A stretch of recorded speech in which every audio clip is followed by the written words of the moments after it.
طبعا كنت أحذر الناس من النصب والاحتيال، وأخوكم في الله طاح في قضية النصب والاحتيال.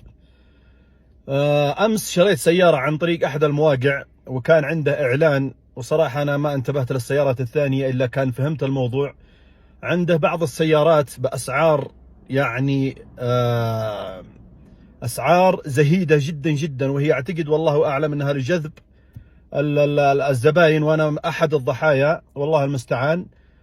شريت سيارة عن طريق هذا الموقع، وتواصلت مع الرجل مع صاحب السيارة، فكان السعر تقريبا 15,000 ريال. السيارة نظيفة ماشية تقريبا 85,000، يعني أعتقد أن سعرها لا يقل عن 25,000، ولكن سبحان الله العظيم. تواصلت مع الرجل هذا وقلت له السيارة أنا والله ما عندي إلا 13,000 ريال اللي جاهزة. قال لي أبشر ما عندك مشكلة. طبعا أرسل لي السيارة، صورة السيارة والفيديو والمواصفات حقتها والممشى حقها وكل شيء. فاتفقنا، قال لي حول الفلوس على الحساب. قلت ما أقدر أحول لك الفلوس بالطريقة هذه، أنا أبغى الشغلة تكون طريقة نظامية عن طريق أبشر. قال لي ما عندك مشكلة. في أبشر جاني تفويض للمرور، مكتوب تفويض للمرور بنقل ملكية السيارة ونفس الحروف ونفس شو اسمه السيارة، ارقام السيارة، إلا أن في حرف غلط. اعتقد انه كان متعمد على الحرف الغلط هذا. تمت الموافقة، وجاني رقم الايبان حقهم الطويل هذا. والغريب يا جماعة الخير ان الايبان في وسطه في حرف A. انا اول مرة اشوف الحركة هذه. نعرف الايبان كله يجي طال عمرك ارقام كاملة، ما في الا حروف حرفين في الاول، هذا في حرف الوسط A. ما ادري ايش قصته صراحة، اللي عنده خبرة برضو يعطيني خبر. الرجل قال لي ما عندك مشكلة. المهم المبلغ اللي جاني في أبشر مكتوب 15,000. أرسلت للرجال قلت يا أخي 15,000 احنا اتفقنا على 13. قال ما هو مشكلة حول 13.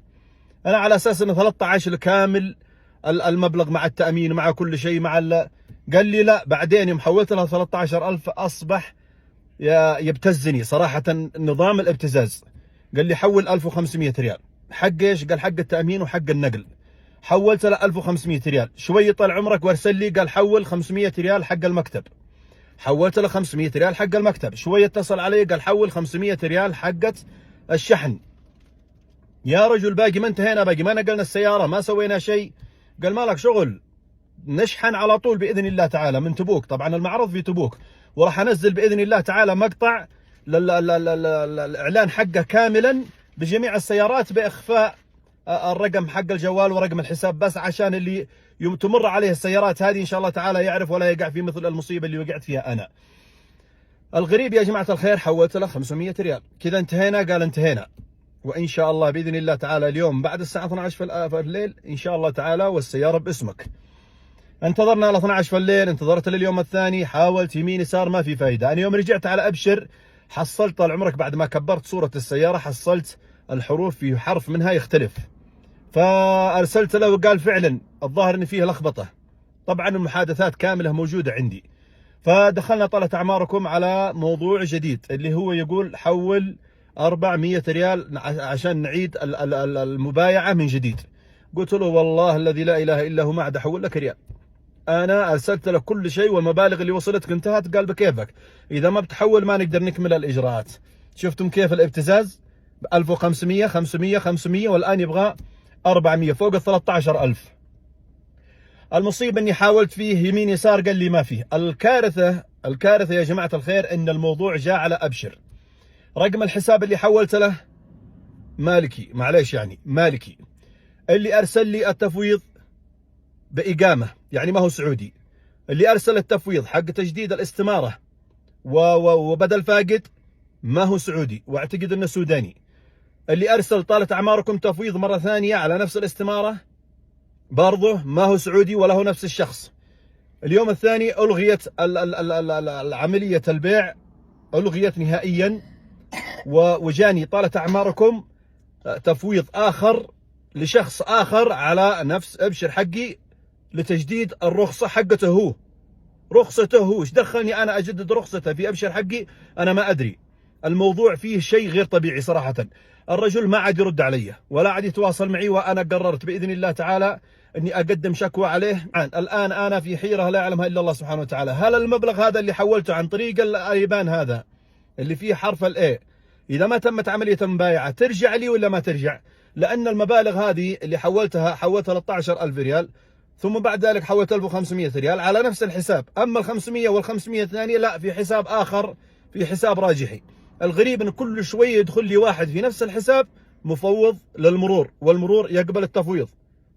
واحد يجدد، والثاني طال عمرك يطلع له رخصه، والثالث طال عمرك يبيع السياره لي انا. يعني شيء غريب صراحه. انا احذر الجميع، اذا كان وانا اللي كنت احذركم طحت في هذه المصيبه، فمعناته اسلوبهم اسلوب مصيبه. يعني انا داخل معهم بالنظام، قال لي حول، قلت ما حول لك الا عن طريق ابشر. الان رحت الشرطه، قال لي روح للمحكمه. المرور قال فلوسك ترجع لك. ما سويت مبايعه معه، ما سويت شيء، ما ادري شو الطريقه بالضبط اللي مع الادمي هذا، والان ارسل له ولا يرد علي. الغريب في الموضوع يا جماعه الخير ان الجوالات تختلف، الجوالات تختلف. كل شوي يرسل لي واحد، كل شوي طال عمرك. الرجل هذا اللي اتواصل معه انا، حتى كتاباته بالاملاء غلط، كتاباته بالاملاء يرسل لي غلط. معناته الوضع فيه شيء غير طبيعي، والله المستعان. انا احذركم جميعا بعد ما وقعت انا في هذه المصيبه، والله المستعان، لا تشتري الا من المعرض مباشره، لا تشتري عن بعد نهائيا، لا تشتري عن بعد نهائيا.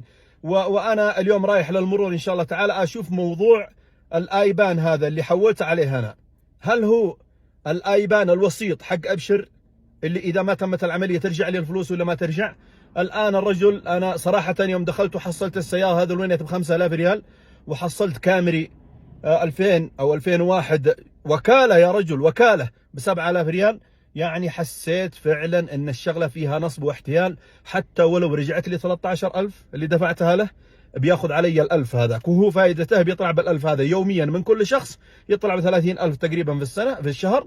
فالله المستعان، وحسبي الله ونعم الوكيل فيه. واسال الله ان ينتقم منه في هذا اليوم العظيم، واسال الله ان كان انه نصاب، اسال الله ان يجعل هذا المبلغ 10 اضعاف في علاجه ان شاء الله تعالى.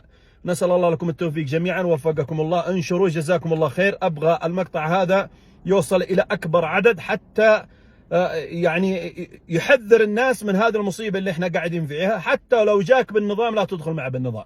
اذا ما رحت مكتب معتمد تنقل فيه سيارتك وتشتري سيارتك، ولا اترك الشغل هذه. اذا كان في تبوك ارسل واحد من اخوياك على تبوك على نفس المعرض عشان يشوف الموضوع وينهيه. وجزاكم الله خير، وفي امان الله.